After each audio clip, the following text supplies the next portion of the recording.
ఇక్కడ చూస్తున్నాను నేను చాలా ప్రాజెక్ట్స్, అంటే రన్నింగ్లో ఉన్న ప్రాజెక్ట్స్ చూశాను, అయిపోయిన ప్రాజెక్ట్స్ చూశాను. సో ఎమ్యూనిటీస్ పరంగా అంటే చాలా పూర్గా ఉన్నాయనే చెప్పాలా. అదే సార్.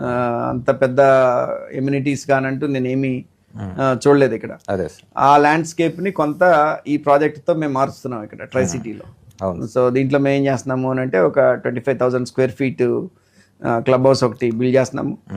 అండ్ అట్లానే అన్ని కూడాను సిసి రోడ్స్, అన్ని కూడాను అండర్ గ్రౌండ్ వాటర్ కానివ్వండి, కేబుల్స్ కానివ్వండి, సోవర్ సిస్టమ్ కానివ్వండి, ఎస్టీపీ సిస్టమ్ కానివ్వండి.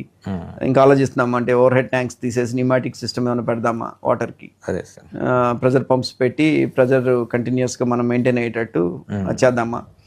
సో అట్లానే ల్యాండ్స్కేప్, ఈ ఏరియాలో లేనటువంటి ల్యాండ్స్కేప్ని ఎట్లా తీసుకురావాలి మనం. సో అంటే ఈ ప్రాజెక్ట్ చూడగానే ఓ ఇది కేబీపీ వాళ్ళది, wanted to do something different.